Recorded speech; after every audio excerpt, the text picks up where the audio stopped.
But it's not chill, to your point, like the way Iroh is chill. Right. Because Iroh is like chill in a wise way. Yes. So Iroh, I would want to like have a conversation with and really pick his brain. Whereas I think Che, this is just like the most generic thing to say about someone, but it's like, I think I just would want to have like a beer with him. Yeah, just something casual. Yeah, exactly.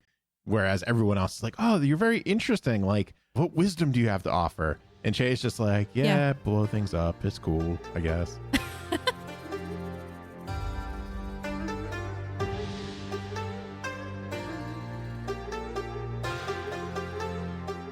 Hello and welcome to Avatar, the podcast.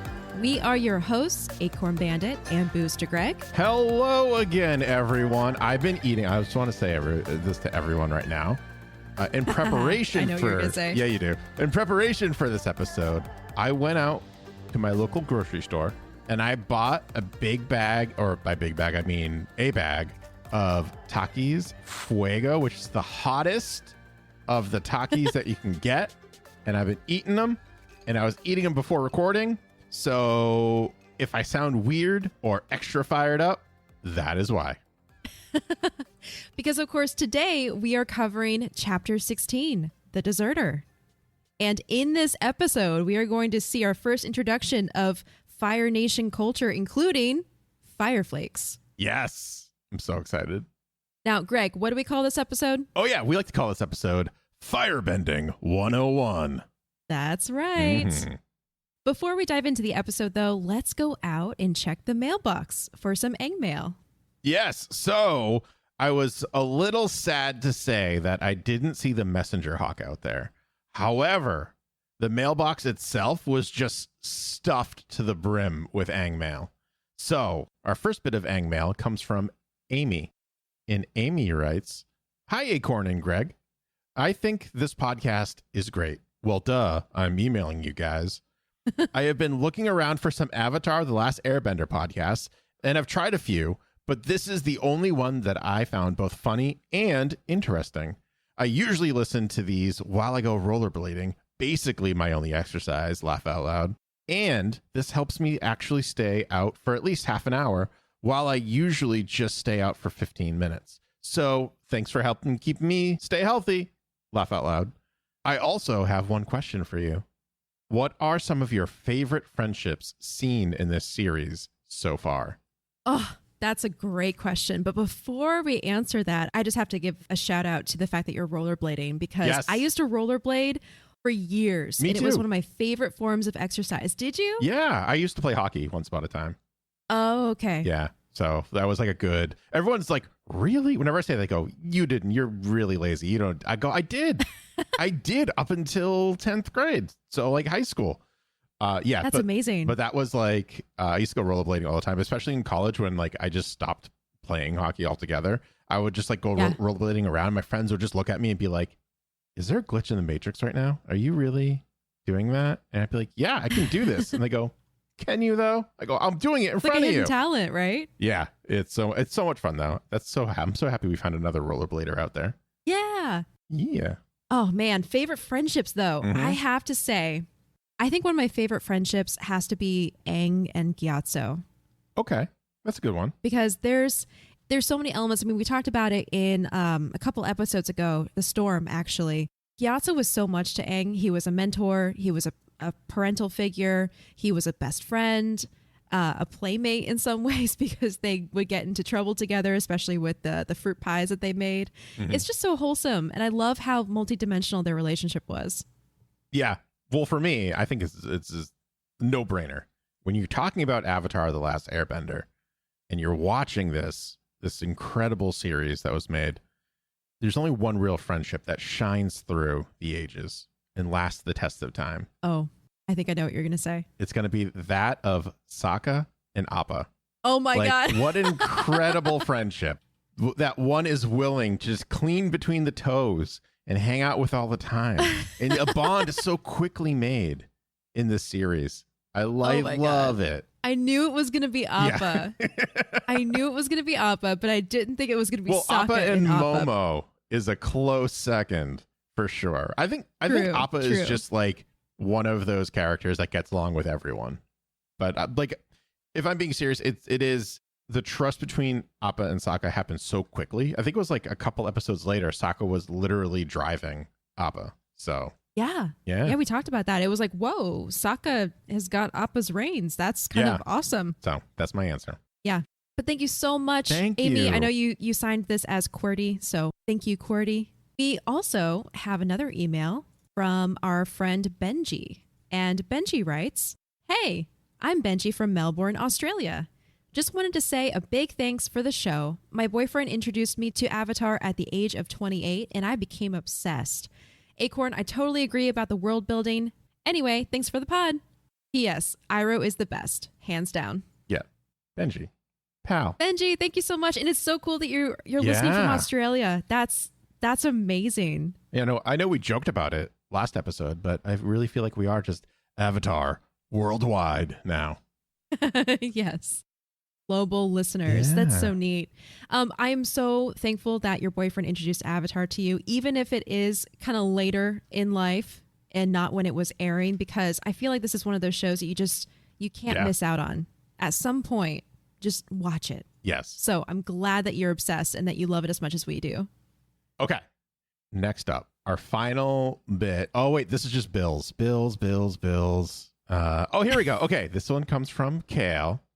And Kale says, "Listening from Scotland and enjoying the podcast. Although it is really tempting to binge watch the full show within a few days, it's nice to watch and actually take time to think about each episode. And I can't wait to get on to season 2 for Toph and Azula's first appearances." Same. Ooh, me too. Same. Kale. Oh my gosh, me too.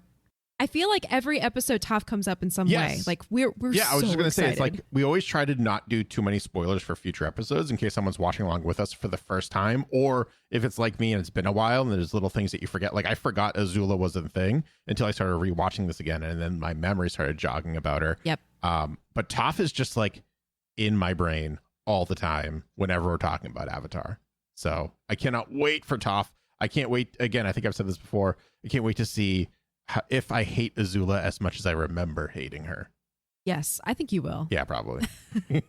She delivers. Let's say that. Yeah. Oh, I'm so excited.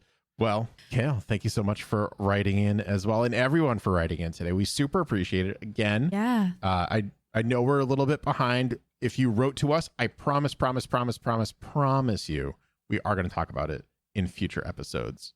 So, yes. What we might end up doing, which we have been talking about, is a special either episode or a special stream, a live stream of us reading through Aang Mail so we can address everyone and just really focus on that, because everyone is giving us such great feedback, thoughts, discussion points. Yes, exactly. So like everything. Yeah. We want to be able to explore all of that. So we're coming up with a plan for how to do that most effectively. Yes. So stay tuned. Stay tuned. And, as soon as we figure it out, we'll let you know.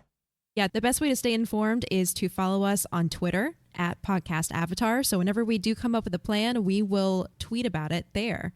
And speaking of Twitter, just a reminder, we are still running the giveaway for the Appa enamel pin. Instructions for that and the link to enter is also on Twitter. So if you have not yet, head on over there, click through. We're using Gleam for this giveaway, and there's a lot of free, easy ways to enter. And we're going to be polling the first winner next week live. Yes, so exciting. If you haven't entered yet, please do so. There are quite a few people already entering, and we just want to give you Appa pins. So do it. They're so cool. Yes. All right. Are we ready to dive in? I'm so ready. Awesome. Let's do it. Okay. So today we are going over The Deserter. And this episode is directed by Lauren McMillan and is written by Tim Hedrick. And before we even get into the summary, I just want to make a note that Lauren McMillan, who is the director, won an Annie Award in 2005 for storyboarding in an animated television production with the storyboarding for this episode. Whoa. Yeah, super cool. I'm sure if you Google that, you can see an example of the storyboarding. It's, at least the example that I saw was for the scene when Aang walks into Zhang Zhang's hut. And it's beautiful. I can see why she won the award, but that's a fun fact for you right off the bat. Okay, so our episode opens in the northwestern part of the Earth Kingdom. The gang comes across a poster advertising the Fire Days Festival in a nearby village. Aang suggests they go there to find something to eat.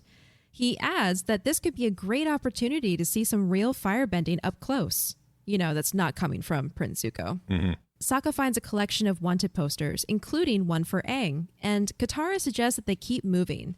Aang argues that this might be his only chance to see Master Firebenders up close. Katara caves and suggests they wear disguises just to be safe. I really love when they disguise up, by the way.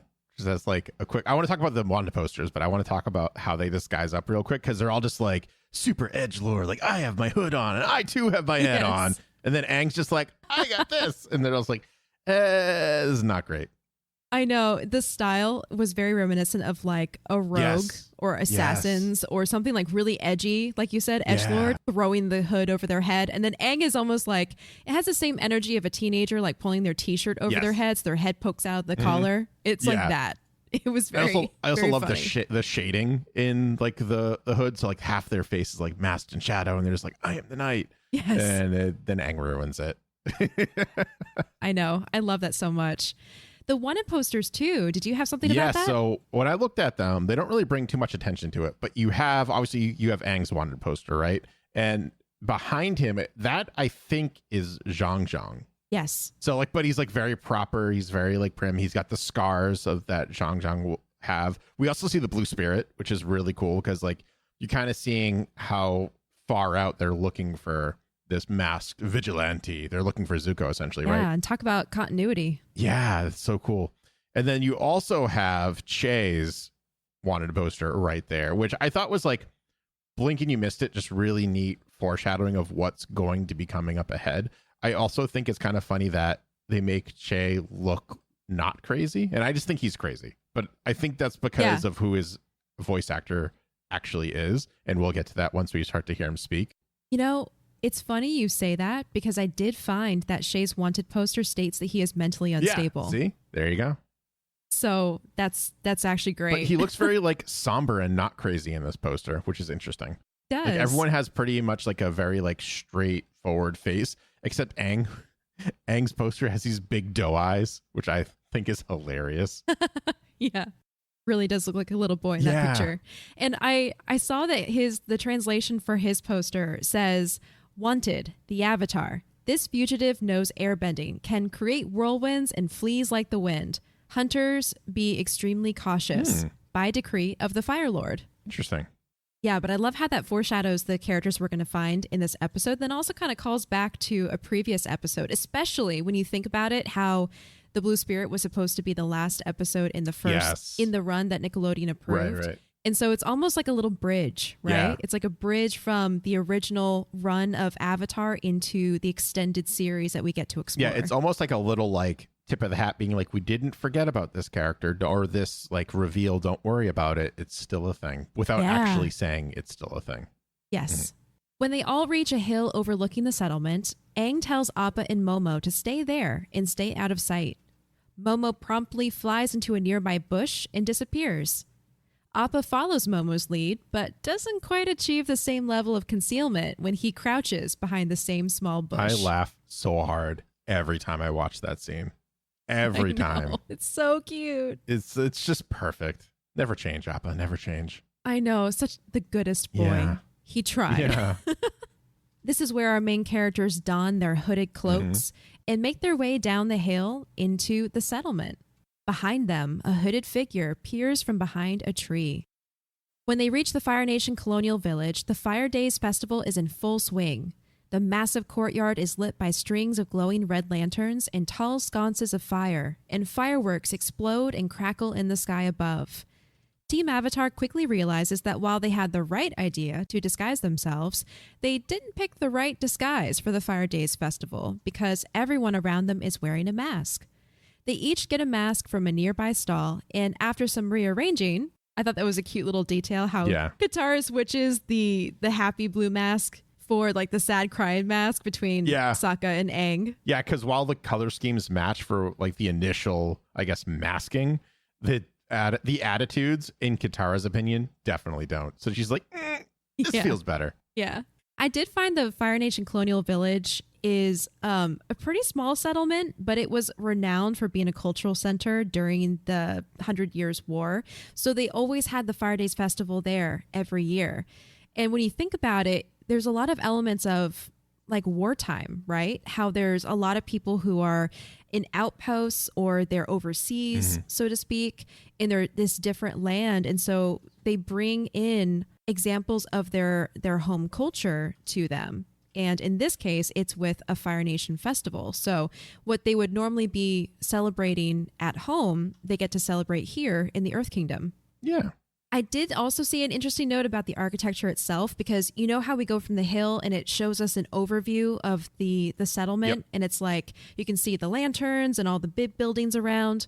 There was an interesting note from the art book saying that the idea was that the Fire Nation modified the existing Earth Nation architecture so that central building has the sweeping angles of a Fire Nation building. We see it in the Crescent Island episode of how the roof kind of like arches out into little peaks. And then the rest of the buildings around are very simple and they're a lot more Earth Nation style. And so I like that little detail, how they even thought about what would this look like? What would this outpost or this village look like if it was being occupied by the Fire Nation? They would modify it. It also kind of shows how classist the Fire Nation can be, because like the main central building, which is like, you know, where all of the, I don't know, feel like all the money went, they like kind of made it their own, and all the peasants and stuff that kind of still live there, like, yeah, fend for yourself, decorate it if you can. Yeah, it's almost like erecting a statue, right? To make a statement. Yeah, true. They built this central building in the style of the Fire Nation. Yeah, so cool. All right, here we go. This is your part, Greg. Yeah. After putting on their masks, they spot a food stall. Yes. Sokka runs over to see what it has. Flaming fire flakes, the stall owner tells him, and Sokka eagerly takes a bag and scarfs it down. And then he like, he regrets it immediately. Oh, yeah. And what I think is very funny is it's so hot, he has to take off his mask. So like having a mask on is like almost neutralized at that point. It's like, what was even the point there, pal? Like, I know. It's so funny. I was actually, when I was doing my TikToking, as the kids say, I hope the kids say that. I don't know. I'm old. Anyways. Oh my God. I did notice, I was kind of going through my feed, right? My For You page. And there was, I can't remember the guy's name. I wish I wrote it down. There was a guy who made his own fire flakes, and he kind of like showed you how to do it. It was way too many steps for me to do, because like I didn't realize how much work it is to make a flake, but it was still really cool. He said it was delicious. I just went and I bought Takis. I couldn't find Flaming Hot Cheetos, so I just got Takis. That was like my runner up. Yeah, that's fine. But yeah, I felt his pain as I was eating along with him. That is awesome. I love the thought that there's a recipe for fire flakes out there. And it reminds me, I did come across a YouTube channel. I want to say it's No Cilantro Life. Okay. They do a series of Avatar-based foods. Ooh. And so they made the fruit pies from Southern Air Temple. I see that they did a fire flake recipe too. So our listeners, if you are a food aficionado and you want to test out one of these recipes, please let us know how it goes and give us a review and maybe even share the recipe, because there are a lot of fun things that you can recreate from the Avatar world. Yeah. Oh, I lied. It wasn't TikTok. It was YouTube. I get my socials mixed up all the time, but it was, I just found it. I literally was just like, oh, fire flakes recipe. It was Binging with Babish is what I saw. And it's like a 5-minute. Oh, he does one? Yeah, he does one. It was super involved. He's kind of funny too, because he's like, oh, let's just do cornflakes with like cayenne on it or something like that. He goes, that's not great. Don't do that. And then he like literally, I love Babish. Yeah, he's so cool. He tried to pestle and mortar it and he couldn't do it because it was just too much work. Oh man. But it looked really good. It's just, he's more skilled than I am at doing anything at the kitchen. So I'll leave it to him, but it looks so good. I want it. Yeah. Well, there you go. Listeners. There's two. You can either follow along with Binging with Babish, who is an amazing YouTuber, by the way, if you like food bloggy type of things. Or there's No Cilantro Life, which is the one I mentioned before. And I'm looking at them now. They have a whole series of Avatar food videos. Oh so my check God. them out and report back to us. They wander over to a puppet show where a puppet dressed as a Fire Lord proclaims to the audience, "Don't worry, loyal citizens, nothing can surprise the Fire Lord." Another puppet dressed as an earthbender holding a boulder rises up into view. The audience of mostly children yell warnings, and the Fire Lord puppet quickly turns and breathes fire at the other one. The earthbender puppet goes up in flames and the audience cheers. Aang, Sokka, and Katara nope their way right out of there. So here's we haven't hit any new voices yet, but I do want to make a note right now. In my research, I found that James Arnold Taylor does a voice in this episode. No matter where I looked, it was always just like, yeah, additional voices. This is a big deal for me because James Arnold Taylor does the voice of Obi-Wan Kenobi in the Clone Wars, the 3D animated, and he does a whole bunch of other things. So I'm trying to figure out where he was. My best guess is this puppet show going on right now, but I can't confirm any of that other than that he is just in this episode. James C is the same thing. So the cabbage merchant, who is always voiced by James C, is not in this episode, but James C does do a voice somewhere in this episode. Interesting. Yeah. So they're credited, but not for a specific person. Yes. And I looked for, I want to say, an hour and a half of like just who they voiced, and I couldn't find anything. I was like really close just to like tweeting at James Arnold Taylor, but I feel like he probably wouldn't remember because it was 15 years ago at this point. Yeah. So wow. Yeah, I tried, but I couldn't find. But like that's a big pull is like, and he also at this time was, because I think 2005 was when Clone Wars started in 3D animation, if I'm not mistaken. So he was voicing Obi-Wan at that point, as well as doing like miscellaneous projects like this, so like a smaller role. So I wonder if like maybe Dave Filoni was just like, hey, you come here real quick. Like there's a project I'm working on. Yeah. You should do. I don't know. But yeah, those two are in there for sure. Very interesting. Yeah. Also, the one thing that stands out the most to me about that story is you spent an hour and a half. I spent way longer. Nothing illustrates your dedication to voice acting than that, in my opinion. I was just like laying in bed and I couldn't go to sleep, and I was just like, oh, here, I'll repaint it. I was in bed and I couldn't sleep until I found this answer, and I haven't slept yet. Just kidding. Oh my gosh.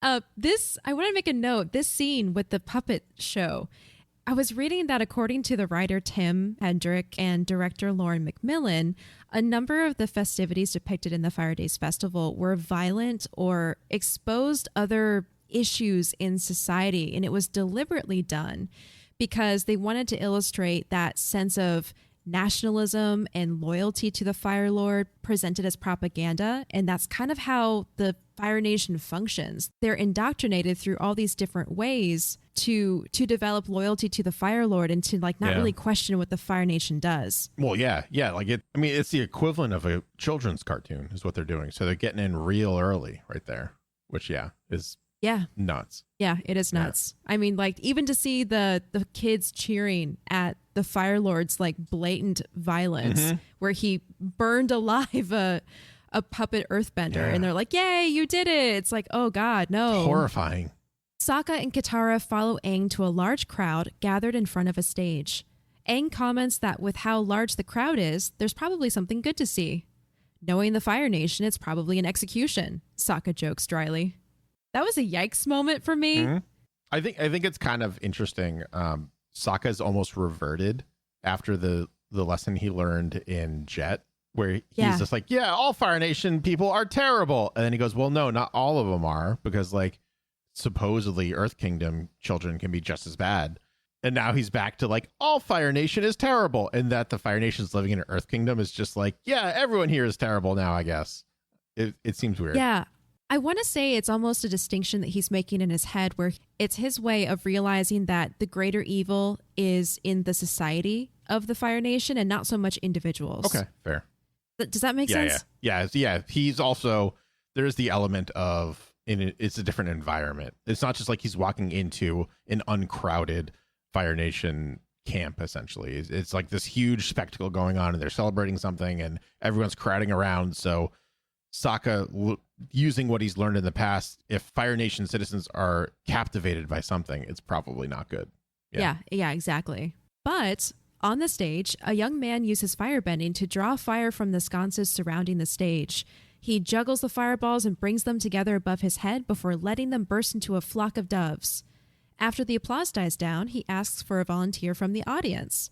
Aang throws his hand into the air, but Katara tells him they shouldn't call attention to themselves. The performer then points to Katara and chooses her. As she's lifted onto the stage, the same hooded figure is seen peering through the crowd behind them all. Real quick, last week I said Scott Menville's going to come back again, just so you watch.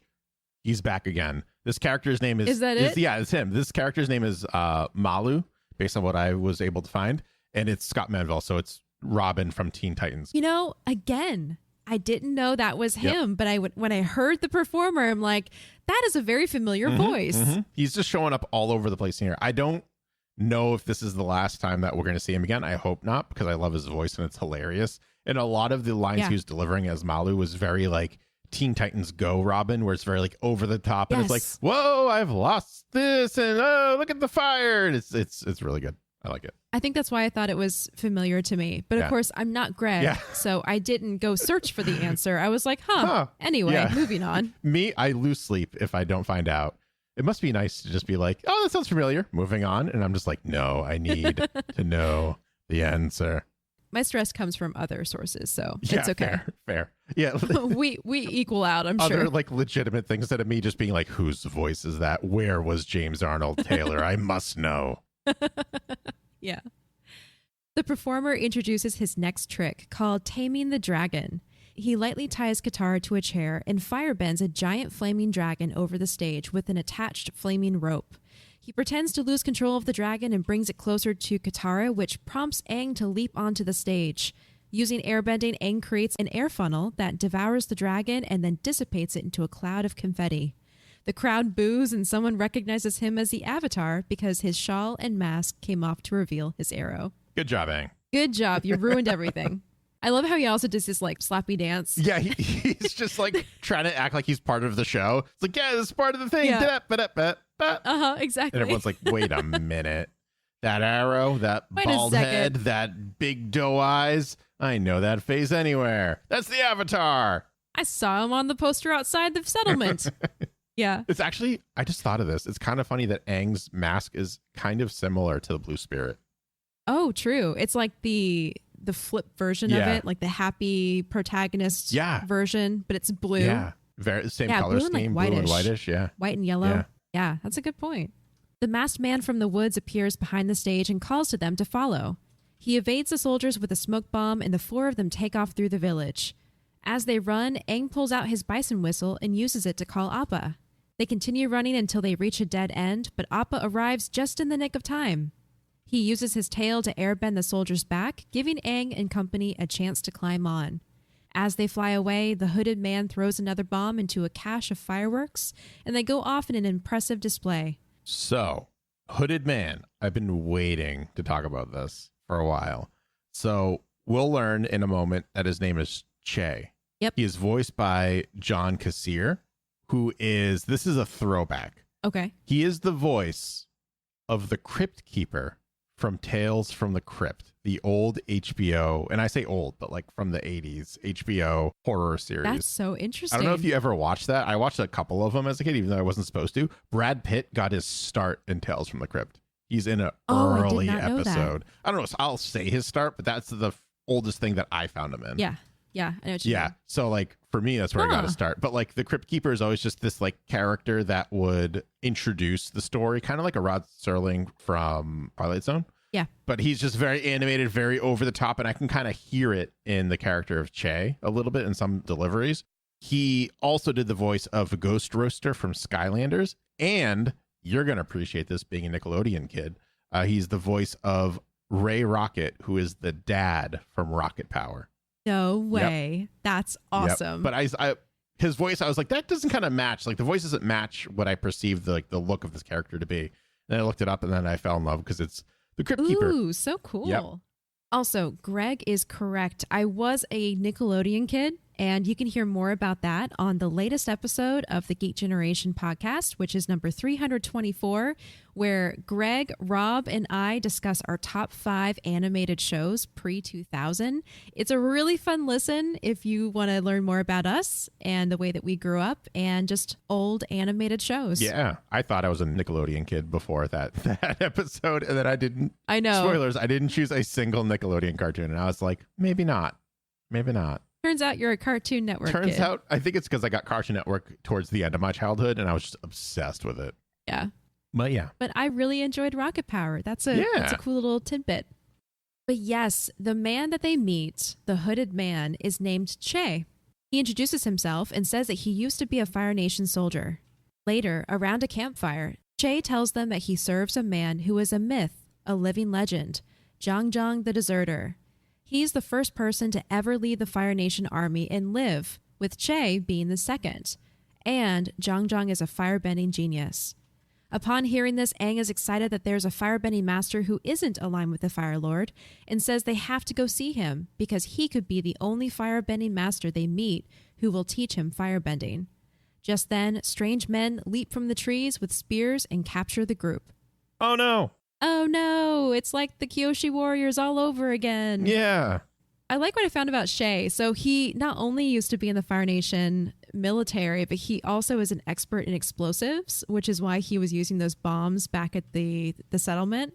But along with Zhang's story, he saw the death and destruction and the loss of innocent lives over a period of time and began to question the war's purpose and his own role in it. Very reminiscent of what's his face from the new Star Wars movies, right?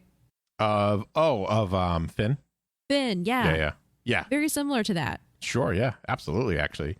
Yeah, I also like that Che isn't just like a crazy idiot. He's kind of like been portrayed to be thus far, at least in the posters, and kind of just by looking at him by a stance. And later on in the episode, he actually has a skill. He's like quirky. He's quirky. But he's not like crazy. Right. Per se. And he is smart. He's not book smart. He's not very well spoken because a lot of his language is just straightforward, average man kind of thing. And I feel like every wise character that we've seen so far, or someone who's intelligent, has a different air about them than just like the everyman.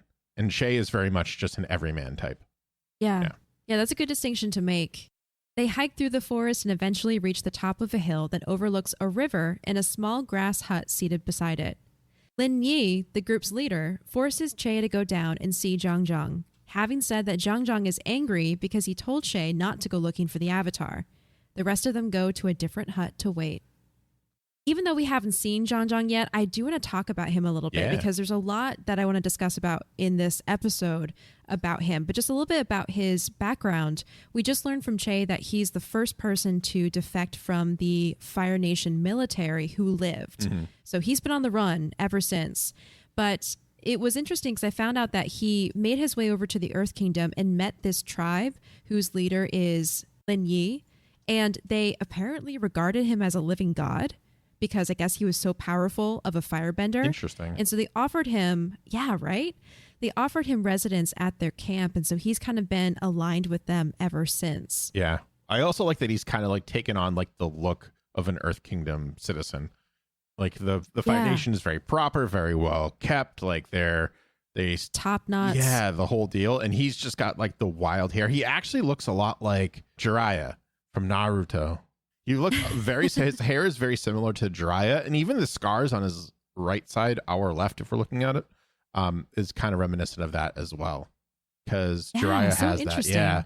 So I like that a lot. Also, really quickly, the voice of Zhang is Qian Yang, who has done voices in Star Wars Rebels, Archer, Teen Titans Go, and will go on to do some voices in Legend of Korra. Oh, wow. Yeah. You know, I'm seeing a trend here. There's a lot of Star Wars and crossover. Teen Titans. There's a lot of that. That's what I'm noticing. Yeah. One other thing, now that we're here at camp and we can kind of see this almost jungle-like setting where it's next to a river and it's kind of tropical and a little swampy almost. Did you ever have to read Heart of Darkness in school, Greg? Probably, but did I read Heart of Darkness in school? No. Good point. Joseph Conrad's Heart of Darkness was an inspiration point for the story and the setting of this episode, because Heart of Darkness is a novella that is set in the Congo, and it's about a voyage up the Congo River into the Congo Free State in the heart of Africa. And of course, the themes of the story are very much about colonization, white man's burden. It's a very like racially charged story from what I remember. But they took inspiration from the setting of that book. Yeah. This sounds so familiar. Maybe I did read it. I just forgot. I don't know. I've definitely heard of it. But yeah. I can see those like inspirations in this episode for sure. There's another source. I don't know very much about this. I don't know if you've seen this, Greg, but have you watched Apocalypse Now? I was just going to say, that sounds what we're just talking about, Heart of Darkness, sounds like Apocalypse Now. Okay. Because there's a lot of similarities between this episode and that movie, I think. Yeah. Because there's a reclusive deserter, there's riverboats, there's a tribe with spears. Yeah, like I guess like at the bare bones level. Yes, I guess so. Okay. Yeah. All right. Well, between those two sources combined, apparently we found the source of inspiration. Yeah. So, listeners, the more you know. It does actually have a very similar feel in terms of like the color palette as well, I guess, if I'm remembering correctly. Yeah, yeah. Back in the Fire Nation colony village, Zhao has arrived and is questioning the soldiers who saw the Avatar. They report that aside from the Avatar, the festival was a success, without any fights or much crime. I don't care about your local crime rates, Zhao yells. Which way did they go? It's just like, you let the Avatar go? And they're like, yeah, but crime's down. He goes, do I look like I care about your crime rates right now? Do I look like I care about them at any point in my life? No. Yeah. You let him go. I hate Zhao so much. Same. Oh, man. He's such a villain. So much. Such a villain. I love it. Okay. So good. And I love that we learn a little bit more about him in this episode. Yes, I like that a lot too. In the riverside camp, Shay comes into the tent where Aang, Sokka, and Katara are waiting. Aang asks if he can go see Zhang now, but Shay tells him no. Zhang won't see Aang. The master is very angry that Shay brought Aang here and wants him to leave immediately.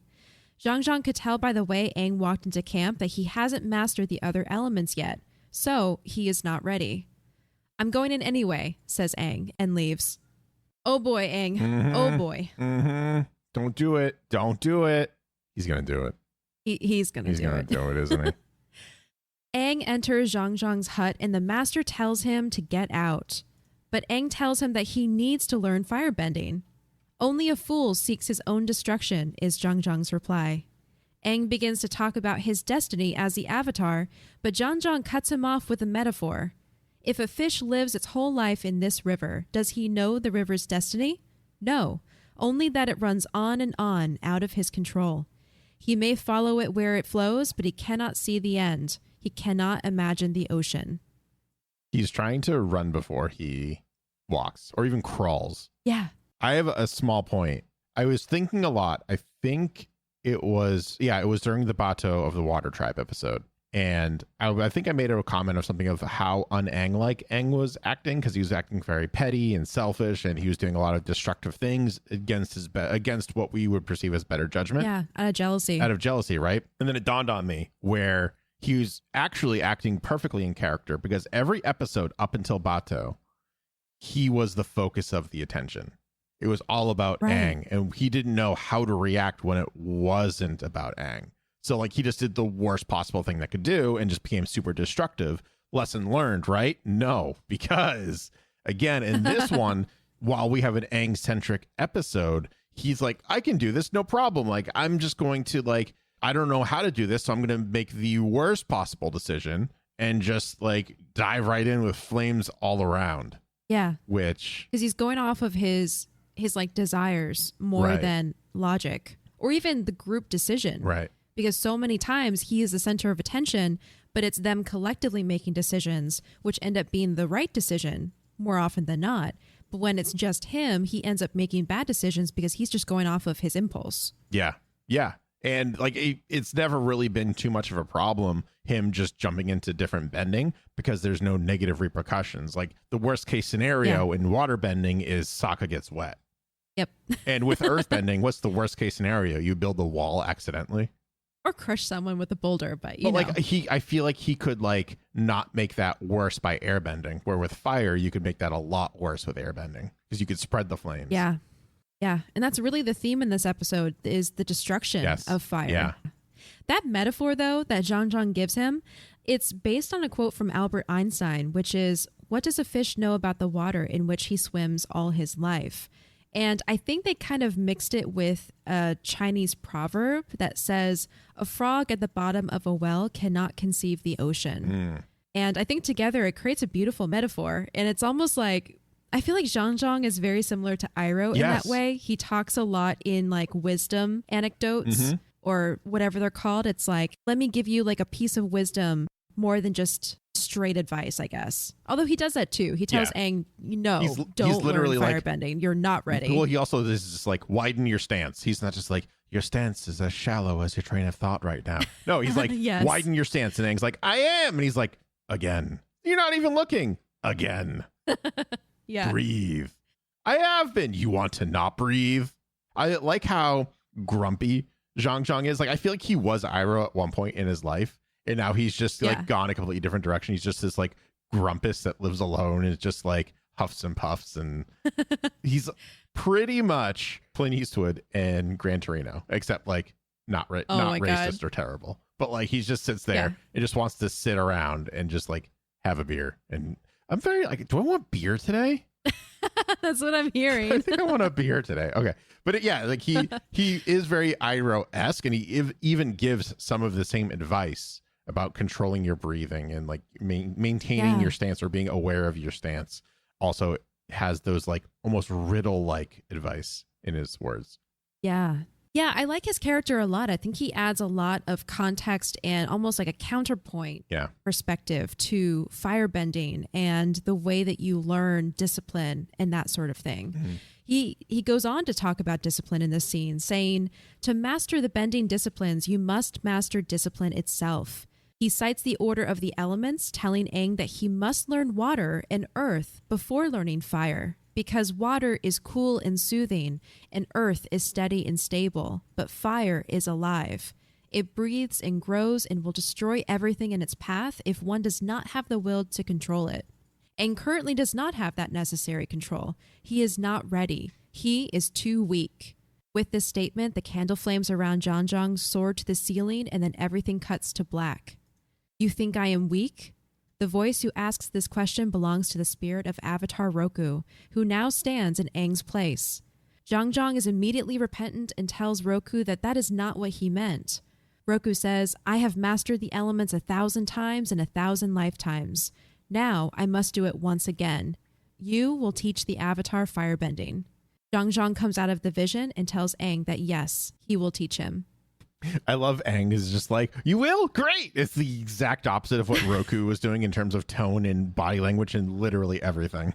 Yeah, that ruins it for me, but that's the whole point. I love it so much. It's like Zhang's taking this so seriously, and then Roku, in his infinite awesomeness, comes in and sets him straight. But then Aang, who's still just like, this plucky little kid who's making bad decisions, like, yay, I get what I want. And it's like that. I think that further illustrates the fact that he's not ready, because he's just excited that he gets to learn firebending. Yeah. He doesn't have, I think, the right perspective to go into this. Yeah. And like Roku interjecting is just like not helping. Like Roku is like, he needs to do this now, but like he should know that it's not helping matters, period. So it almost makes you wonder if it's actually Roku, or if like if Zhang is just kind of like imagining that. Because like, oh, I absolutely think it's Roku, but I do want to discuss why he says that, because I would think it's obvious that Aang is not ready. Right. And so I wonder if this whole thing was almost just to put Aang in a position where he can understand how to approach these things that Zhang is talking about through failure. Okay. Interesting. I don't know. It's just, for me, it just didn't like capture what happened when Roku took over his body or presents himself from previous episodes. It was very different. Oh, like it looks different? Yeah, it looks visually different. Aang is not exacerbated or exhausted after it happens. It just kind of like happens and then it doesn't, and no one seems to know except for Zhang. That's an interesting point. No, I was gonna say, I think I am wrong, and I think that you're right in terms of like that did actually happen. It wasn't Zhang imagining it, but it's just very different from what we've seen. Yeah, and to your point, I mean, it is a very interesting delivery of Roku, because up till now, we've seen him in dreams and visions and on Crescent Island, right, in like on the solstice. Like there are definitely conditions for him appearing, right, and usually it's to Aang because he's embodying Aang. Yeah. Because he's a past life, but it is interesting that he presented himself to someone else. So when he did take over Aang, he did present himself as Roku. And the Winter Solstice Part 2. So everyone saw, it was like, oh, it's Roku. And it was, until it wasn't. And even then, because he was possessing Aang. Oh, true. He was possessing Aang, right? So Aang just like collapsed because he was exhausted. Right. But he also bended, so that could have been the exhaustion. Fair point. I don't know. It's kind of just like, weird and interesting. Yeah. Let's talk about it again at the end, because I think we'll have more perspective. But Zhang is so interesting because he's the only firebender that we've encountered so far who looks past the element itself to the danger within it. Because it's almost obvious to us that fire is harmful. Fire can hurt. But it's like all the firebenders in this show, fire is a part of them. So they don't treat it as something dangerous. Only Zhang does. Yeah. I think he saw during war what firebending can do, like the horrors of it. And we even talked about that. Like that just snapped him out of it and caused him to desert. So like, who knows if he's even really done a lot of firebending since then. Yeah, I think he did limit himself a lot. Yeah. And you can almost see it in the way that he firebends. He doesn't use blasts and things like other firebenders do. He uses it defensively, which is part of his character construct. Mm-hmm. I mean, I did find out he was a former prodigy, and he was later recognized as a firebending master prodigy throughout the Fire Nation and a genius at being a firebender. Yeah. Except his approach was always conservative, and he preferred to use the defensive side of bending. So to him, he believes firebending is a curse and a dangerous power at that, because it causes destruction. Right. So it's almost like that difference between Zuko and Zhao bending in these big blasts, and they are very offensive about it, whereas Zhang is very defensive. And it's interesting to see that illustrated visually on the screen. I also think the psychology behind that is super interesting. So like Iroh is teaching Zuko, this is a part of you. That's a traditional message, right? It's almost like being blind. So one train of thought is being blind is a part of you. So you should embrace it, and you need to adapt, and you need to kind of live and learn throughout this experience, where the other is like, this is a curse. It used to be this way. Why isn't it this way anymore? One treats it as a disease. Zhang treats it as a disease, where Iroh is kind of just like, you can't just cut off a part of yourself. You have to embrace it. Yeah. It's an ability. It's a part of you. Yeah. That's essentially what I'm saying. Yeah. It's so interesting because I don't think we see that in any other bending. Yeah. Like all airbenders and waterbenders and earthbenders that we've seen are just very like, this is me. Yep. This is something I can do. It's my ability. It's part of me. Yeah. But Zhang is the only one that's almost like self-loathing in the fact that he doesn't have a favorable position with his bending. Oh, he's very Spider-Man about it.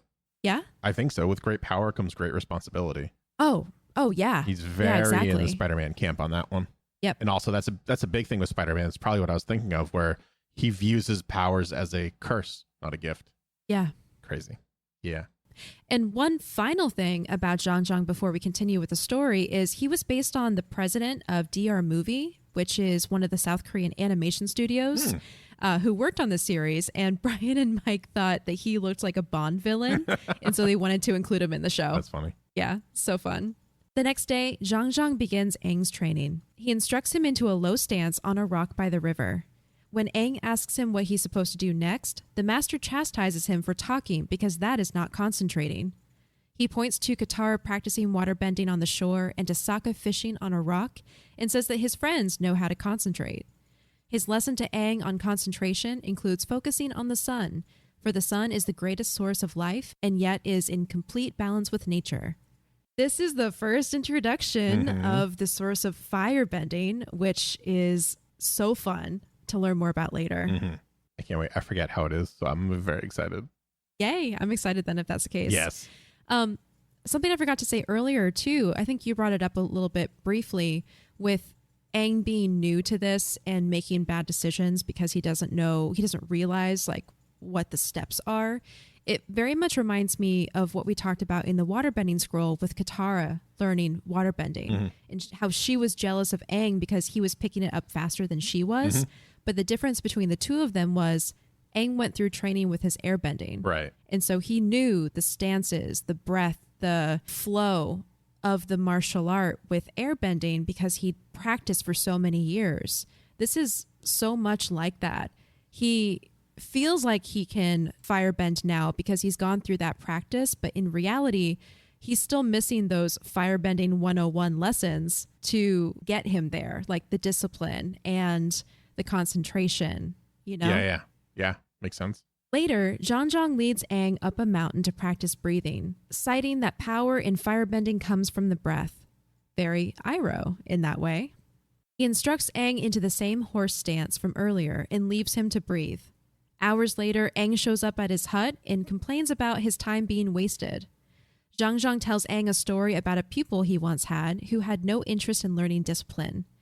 This pupil was only interested in the power of fire and its ability to wipe out obstacles in his path. The scene cuts to Zhao and his men advancing down the river on their riverboats and settles on a close-up shot of Zhao himself, which insinuates that the admiral was once one of Zhang's pupils. I got so excited at this reveal. I started like clapping. I was like, oh, it's getting good. It's so good. Right? Oh, man. This is also around here is when he says, fire is a horrible burden to bear. Its nature is to consume, and without control, it destroys everything around it. Mm-hmm. You know, we've seen Zhao pretty consistently in the series so far. I think that is like perfect description of Zhao, right? Yeah. Oh, yeah. It's interesting how different he is from his master, too. And like how it was Zhao's, or I should say, Zhang's experience with Zhao that kind of, I think, helped him perceive firebending a lot differently. You think Zhang learned from Zhao on like what not to do or what not to be? I think now that we're like kind of discussing it out loud, this kind of like, I was like hypothesizing just minutes ago, I feel like, about what it could have been. I think that Zhang never considered the abilities to be as destructive as they actually are until after he saw someone with no discipline just doing whatever he wanted with it and just like not having any sort of remorse or taking into consideration any complications that could arise, for lack of a better term, from just firebending wildly. Yeah, I like the exploration of the differences because something that you brought up a couple episodes ago was the difference between Zuko and his father in relation to Iroh, and how Iroh he placed himself in the position of mentor for Zuko to steer him in the right direction. Right.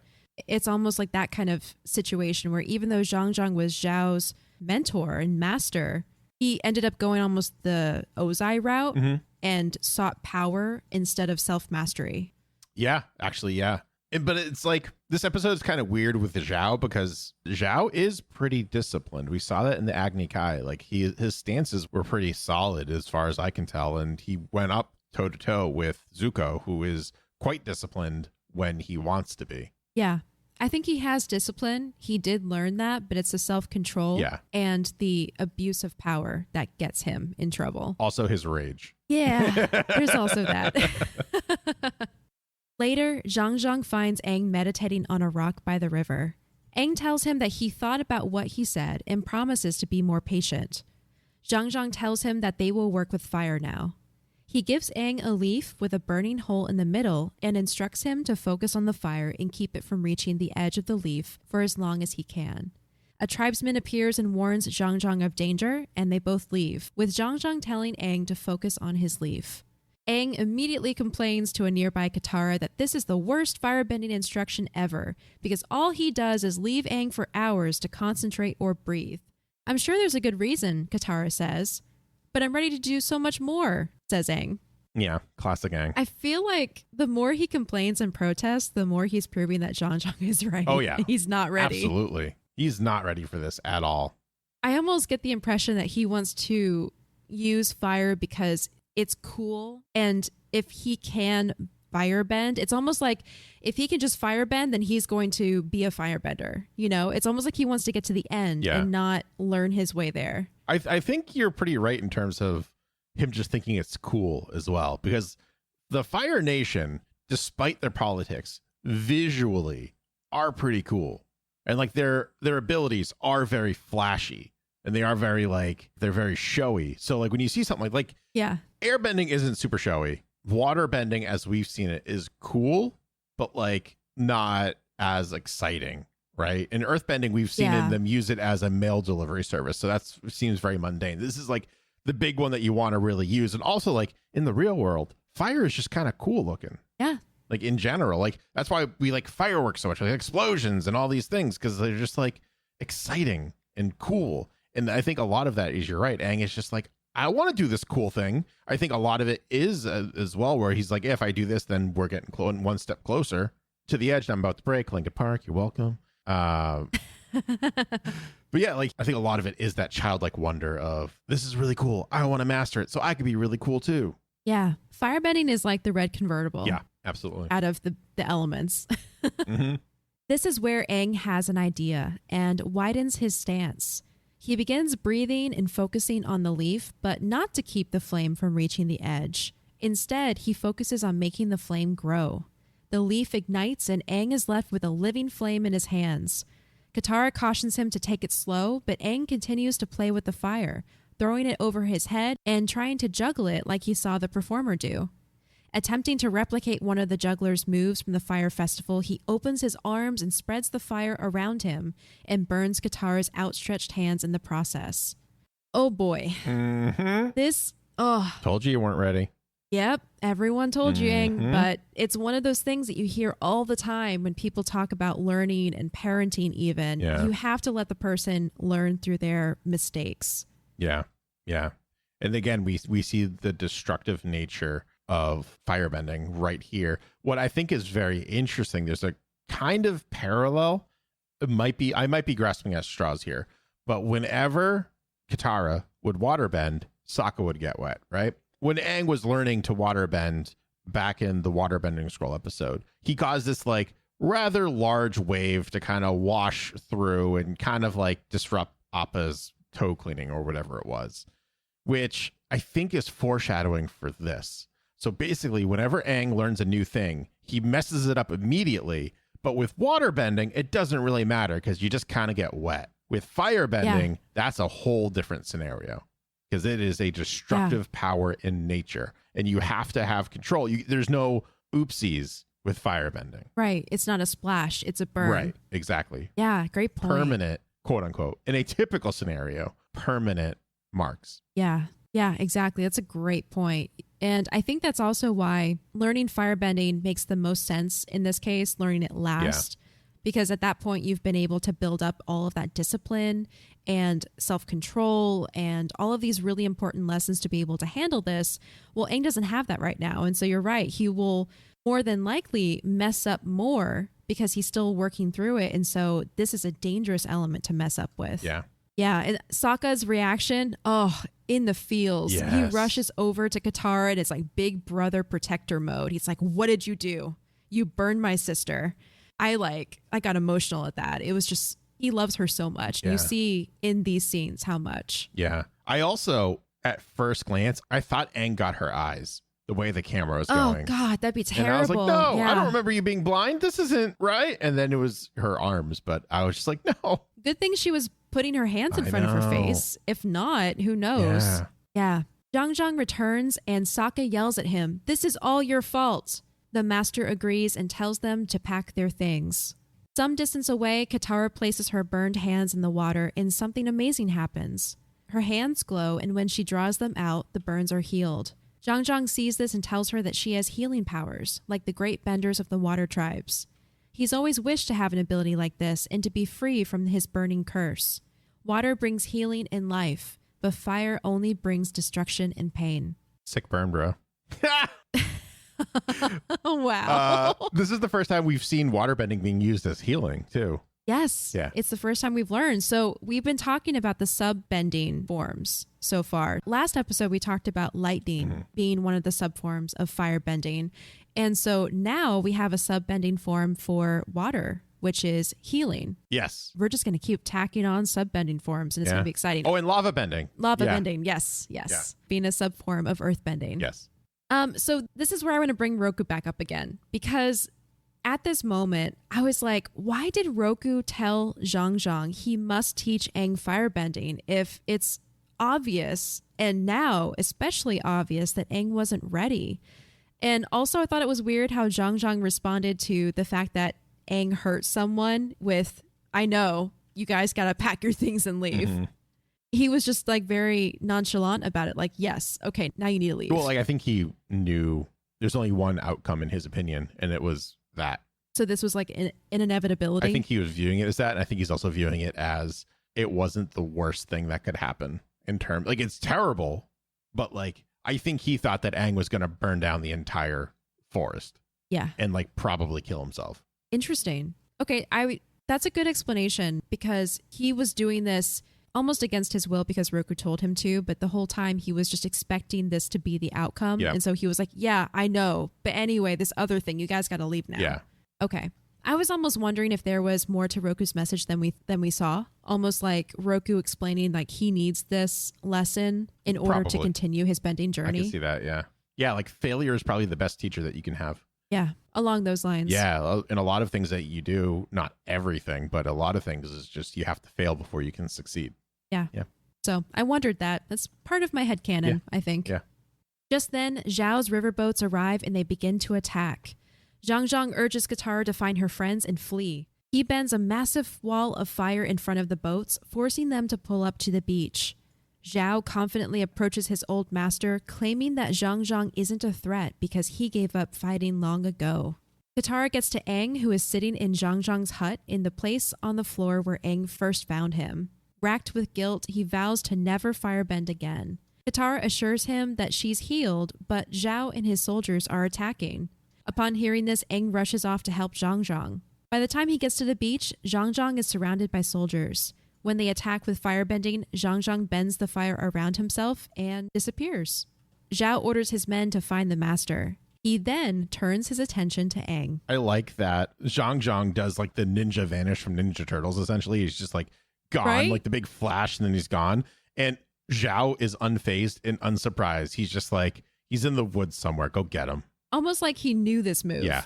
He's seen it probably a million times before. Yeah. This is really where we see the comparison, or I guess the contrasting even, between Zhao and Zhang being together.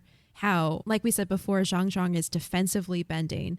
And then in a moment, we see that Zhao is all about offensive. Yeah. He is just get in there, destroy the obstacle, remove it with as much force as necessary. Oh, yeah. Aang dodges and ducks and uses airbending to defend himself against Zhao's firebending. He realizes that what Zhang said about Zhao was right. He has no self-control. He taunts the admiral and leaps onto the fireboats, tricking Zhao into destroying them with his sloppy and ferocious firebending. After some time, Aang tells him that he's lost this battle. "Are you crazy? You haven't thrown a single blow," replies Zhao. "No, but you have."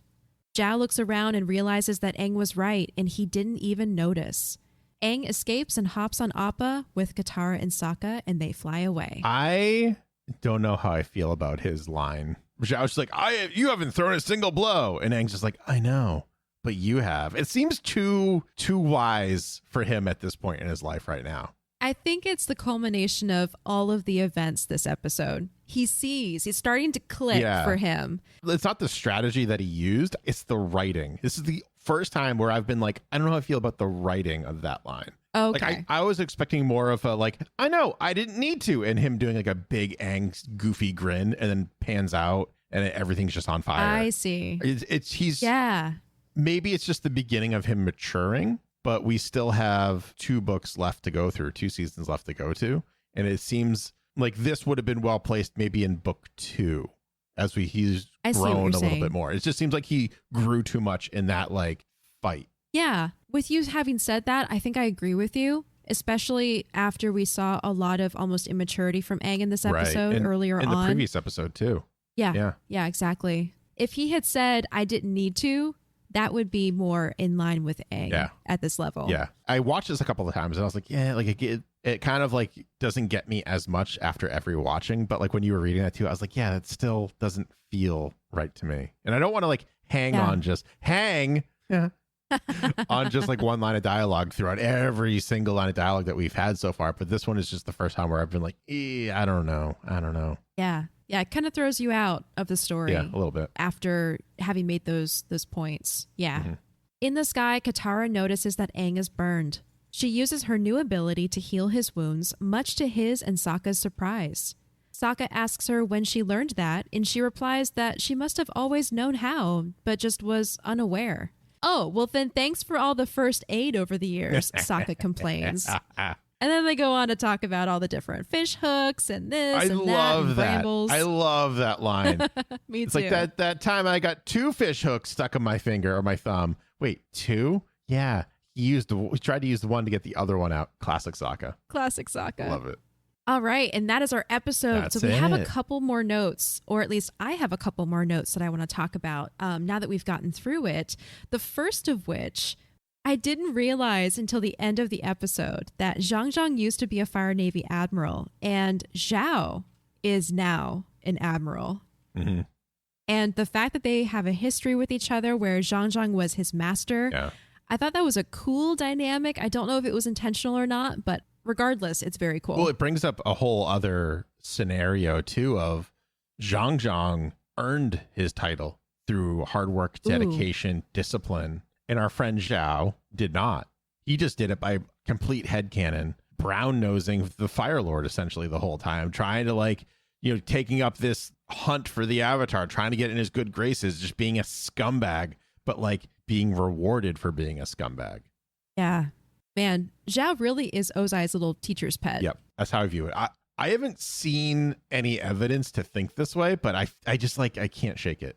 Yeah, me too. Yeah. It's like what I'm reading between the lines with just how both their personalities are, and they have the same outlook and same intentions and goals, and both bad people. Except I like Zhao. I hate Zhao. I can't justify any sort of love for Ozai. Yeah. Yeah. Well, Zhao has more depth than Ozai, so you can kind of see. I think it really goes back to one of the things that makes me like Zhao more than I probably should is what we said in Winter Solstice Part 2. Avatar Roku, and how Zhao is like a Jedi in that he knows to wait. Yes. Yeah. He does have some sort of discipline because he can be patient, but once he flips that switch and he's just in blind rage mode, he can't get himself out of that. Yeah. Yeah. And that's where the Sith comes in. Yes. Yes. All right. Greg, who is your MVP this episode? This one's a tough one. There's so many wonderful characters, especially new ones that we got to meet. I think I almost want to say Appa for hiding behind the bushes and making a valiant effort. And then coming to their rescue in the village. But he's a big MVP for me in general, but it's either going to be Roku or it's going to be Zhang because of the lesson that the two of them combined taught Aang. And the responsibility of being the Avatar and being a firebender. You're responsible enough being the Avatar, being the bridge between the spirit and the physical world, being the master of all elements. But being the master of all elements also entails being the master of firebending, which in and of itself is its own discipline, more so than the others, because the others, in my opinion, aren't destructive in nature. Fire is. So he has this whole new acceptance of what it means to be the Avatar because he had the setup from Roku and then the follow through from Zhang. You know what? You gave 2 there, and I was going to go with Roku anyway. Yay! So there we go. There we go. There we go. Our MVPs are Roku and Zhang. Also, Che, because we glossed over it, but at the end, he's like, "Where is everyone?" He just shows up. To Okay, guys, come on out. I know what you're doing. And he's so calm about it too. I love him so much. Well, it sounds like this happens a lot. Yeah. And so it's not new for Shay, but in this case, it's he's just completely oblivious. He missed it. He missed it all. They just keep on leaving him and he just keeps on showing back up. Yeah. I love it so much. Yeah. Okay. What about your moral of the story? Moral of the story is just Spider-Man, I think, is with great power comes great responsibility. You have to learn to walk before you can run. Yeah. Or crawl before you can walk. I don't know how that metaphor goes, but they're to put it, I guess baby steps. Do take things a little bit at a time, have patience, and you'll be able to eventually achieve your goal. Rome wasn't built in a day. Yeah. All of these morals are accurate for this. Pick a moral, any moral. Yeah, literally. What about you? Mine is know thyself. Okay. Because we see a lot of different backgrounds and ideologies and perspectives in this. And I think ultimately the best direction or the best path for you to go is the one that's best for you. Mm-hmm. So regardless of what that entails, what kind of lessons you have to learn along the way, it's always better to stay true to yourself and know yourself. I guess I'm thinking Zhang in this case, because he was the first person to defect from the Fire Nation military. Yeah. because he's like, this is not me. This is not who I am. I can't condone this anymore. Yep. I can't be a part of this. And so regardless of what kind of consequences there were, he followed his own ideology and just left and then stuck with it. Yeah. Yeah. I think it's accurate for everyone. Zhao, like it's just being self-aware. Zhao is not self-aware enough to know that when he gets into that rage mode, he has to just stop. Yeah. Aang didn't know his own limits, so he accidentally burned his best friend, and it could have been permanent if not for, our magical new ability our waterbending ability that we got to see. So, yeah. Yeah. And I think because wrapped within that is the opportunities for lessons, because if you know your limitations, your weaknesses, as well as your strengths, then you can better develop as a person. Yeah, for sure. All right. What a good episode. I know. Good discussion as always. Yeah. But that is all the time we have for this week. We'd like to thank everyone for coming along this journey with us. And if you have any thoughts to share about this episode, if you have an MVP you want to tell us about, or any other little tidbits that we may have missed, you can email us directly at avatarthepodcast@gmail.com, or you can tweet us at podcastavatar on Twitter. And remember, every 5-star review will be read on this show or whatever we decide to do later. Yes, whatever project we settle on. Yes. And remember, if you're caught up on all the episodes and want to hang out with me a little bit more, you can do so over at twitch.tv/BoosterGreg every Monday and Friday night.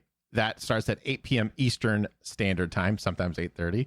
Just follow me. And then when I go live, you get a little bloop.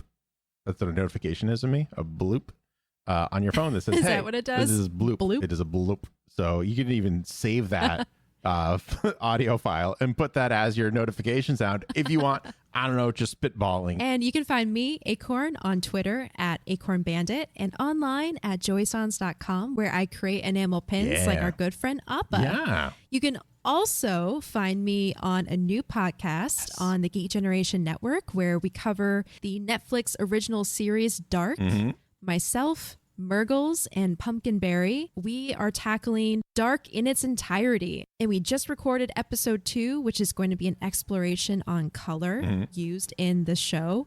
And it's an amazing conversation. So if you love Dark, if you've watched it all, we invite you to join us. Yeah, and make sure you watch it all too, because based on my understanding, there are heavy spoilers. I will be catching up hopefully this week so I can listen. Also, Pumpkinberry does podcasts as well on the Geek Generation Network and outside of it. So you should go ahead and listen to all those, because also, here's a big spoiler for you. I'm in one of the episodes on one of her podcasts. So there you go. You're welcome. There you go. Coming up next time, Air Temple B&B. And never underestimate the power of stink. All this and more next time on Avatar, the podcast.